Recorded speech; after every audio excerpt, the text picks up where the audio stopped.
गीता जीवन में धर्म, कर्म और प्रेम का पाठ पढ़ाती है। गीता संपूर्ण जीवन दर्शन है और इसका अनुसरण करने वाला व्यक्ति जीवन में कभी निराश नहीं होता है।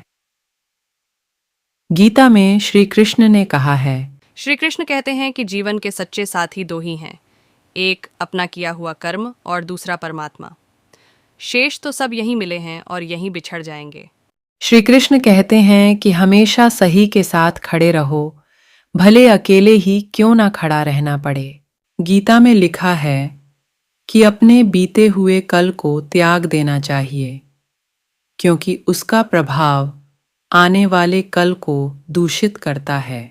गीता सार में श्री कृष्ण ने कहा है कि हर इंसान के धारा जन्म मरण के चक्र को जान लेना बेहद आवश्यक है, क्योंकि मनुष्य के जीवन का मात्र एक ही सत्य है और वो है मृत्यु।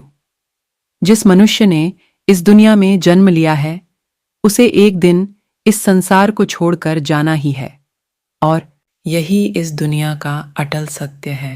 मनुष्य को मृत्यु से कभी भी भयभीत नहीं होना चाहिए। मृत्यु जीवन की अटल सच्चाई है।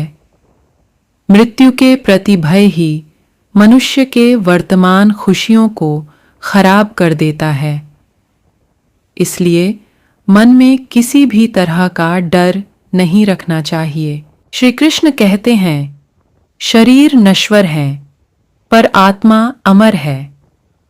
यह तथ्य जानने पर भी व्यक्ति अपने इस नश्वर शरीर पर घमंड करता है, जो कि बेकार है। शरीर पर घमंड करने की बजाय मनुष्य को सत्य स्वीकार करना चाहिए। अहंकारम बलम दर्पम कामम क्रोधम च संश्रिता। वे आसुर मनुष्य जो कुछ काम करेंगे उसको अहंकार, हठ, घमंड, काम और क्रोध से करेंगे। जैसे भक्त भगवान के आश्रित रहता है, ऐसे ही वे आसुर लोग अहंकार, हठ, काम आदि के आश्रित रहते हैं। उनके मन में यह बात अच्छी तरह से झंझी हुई रहती है कि अहंकार, हठ, घमंड, कामना और क्रोध के बिना काम नहीं चलेगा। संसार में ऐसा होने से ही काम चलता है, नहीं तो मनुष्यों को दुख ही पाना पड़ता है। जो इनका अहंकार, हठ आदि का आश्रय नहीं लेते, वे बुरी तरह से कुचले जाते हैं। सीधे सादे व्यक्ति को संसार में कौन मानेगा? इसलिए अहंकारादि के रहने से ही अपना मान होगा, सत्कार होगा और लोगों में नाम होगा, जिससे लोगों पर हमारा दबाव, आधिपत्य रहेगा। मामात्म परदेहेषु प्रद्विषन्तः। भगवान कहते हैं कि मैं जो उनके शरीर में और दूसरों के शरीर में रहता हूँ, उससे मेरे साथ वे आसुर मनुष्य वैर रखते हैं। भगवान के साथ वैर रखना क्या है? श्रुति स्मृति ममैवाज्ञे य उल्लंघ्य प्रवर्तते आज्ञाभंगी मम द्वेषी नरके पतति ध्रुवम। श्रुति और स्मृति ये दोनों मेरी आज्ञाएं हैं।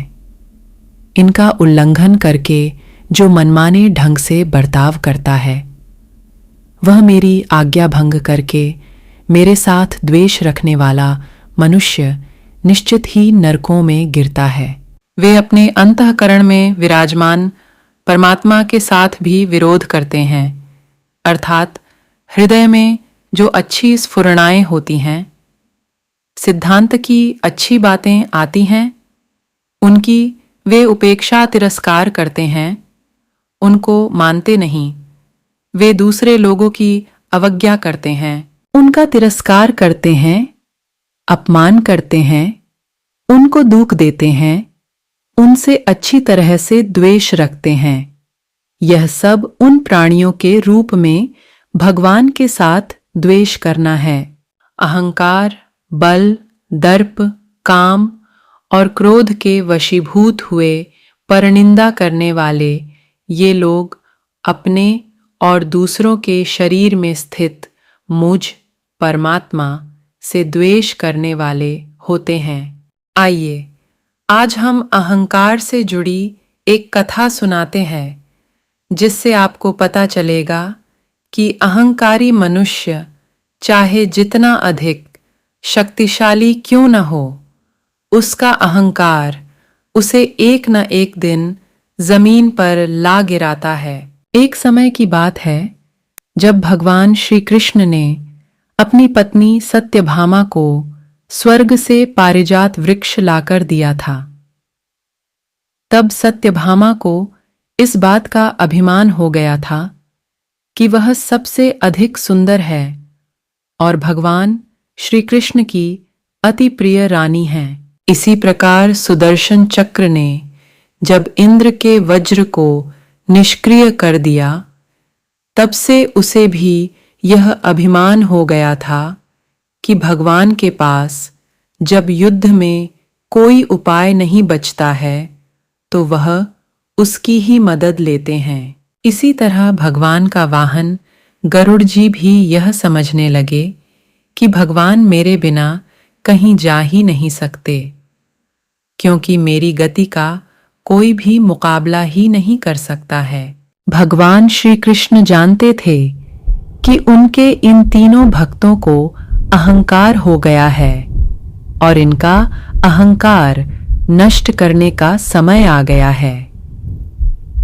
तभी भगवान श्री कृष्ण ने लीला रची, हनुमान जी का स्मरण किया। अब भगवान श्री कृष्ण ने गरुड़ से कहा, हे गरुड़, तुम हनुमान के पास जाकर यह कहना कि भगवान श्री राम ने उन्हें द्वारिका बुलाया है। हो सके तो तुम उन्हें अपने साथ ही लेकर आना। भगवान श्री कृष्ण की आज्ञा पाकर गरुड़ जी हनुमान जी को बुलाने चल पदे। गरुड़ जी ने हनुमान जी के पास पहुंचकर कहा, हे वानर श्रेष्ठ, भगवान श्री राम ने आपको याद किया है। आप मेरी पीठ पर बैठ जाइए, मैं आपको शीघ्रता से प्रभु के पास पहुंचा देता हूं। हनुमान जी ने विनयपूर्वक गरुड़ से कहा, आप चलिए, मैं आता हूं। गरुड़ ने सोचा, पता नहीं हनुमान जी कब पहुंचेंगे। खैर, मुझे क्या, कभी भी पहुंचे, मेरा कार्य तो पूरा हो गया, मैं चलता हूं। यह सोचकर गरुड़ जी शीघ्रता से द्वारका की ओर चल पड़े। इधर द्वारिका में भगवान श्री कृष्ण ने श्री राम का रूप धारण किया और सत्यभामा के साथ सिंहासन पर बैठ गए। सुदर्शन चक्र को यह आदेश दिया कि तुम महल के प्रवेश द्वार पर पहरा दो। ध्यान रहे कि मेरी आज्ञा के बिना महल में कोई भी प्रवेश न करे पाए। भगवान की आज्ञा पाकर सुदर्शन चक्र महल के प्रवेश द्वार पर तैनात हो गए। तभी हनुमान जी द्वार पर पहुंच गए थे। सुदर्शन चक्र ने हनुमान को रोकते हुए ये कहा कि आप बिना आज्ञा के अंदर नहीं जा सकते। हनुमान जी सुदर्शन चक्र को मुंह में रखकर शीघ्रता से अपने प्रभु से मिलने चले गए। हनुमान जी ने अंदर जाकर सिंहासन पर बैठे प्रभु श्री राम को प्रणाम किया और कहा, प्रभु, आने में देर तो नहीं हुई? साथ ही कहा, प्रभु, माता सीता कहाँ है? आपके पास उनके स्थान पर आज यह कौन दासी बैठी है? सत्यभामा ने यह बात सुनी तो वह बहुत ही लज्जित हो गई थी और इसी तरह उनका सारा घमंड चूर हो गया। तभी थके हुए गरुड़देव भी वहां आ पहुंचे थे। जब गरुड़ जी ने वहां हनुमान जी को देखा तो वह चकित रह गए कि मेरी गति से भी तेज गति से हनुमान जी यहां कैसे पहुंच गए। इस प्रकार गरुड़ जी का भी अहंकार चूर चूर हो गया। तभी श्री राम ने हनुमान जी से यह पूछा कि हे पवन पुत्र, तुम बिना आज्ञा के महल में कैसे प्रवेश कर गए? क्या तुम्हें किसी ने प्रवेश द्वार पर रोका नहीं था?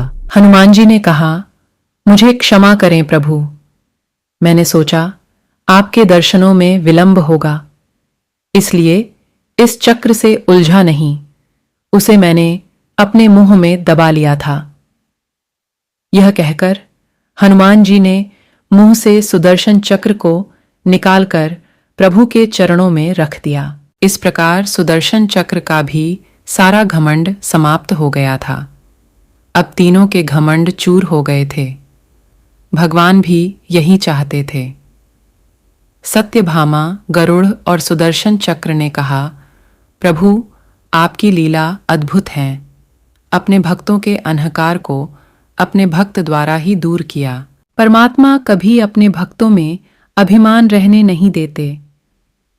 अगर भगवान श्री कृष्ण सत्यभामा, गरुड़ और सुदर्शन चक्र का घमंड दूर न करते तो वे तीनों उनके के निकट रह नहीं सकते थे। और परमात्मा के निकट वही रह सकता है जो मैं और मेरा से रहित है।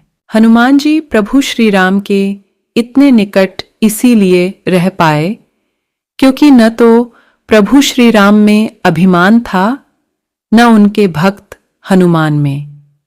न ही कभी भगवान श्री राम ने कहा कि मैंने किया है, और न ही हनुमान जी ने कहा कि यह मैंने किया है। इसलिए दोनों एक हो गए, न अलग थे न अलग रहे।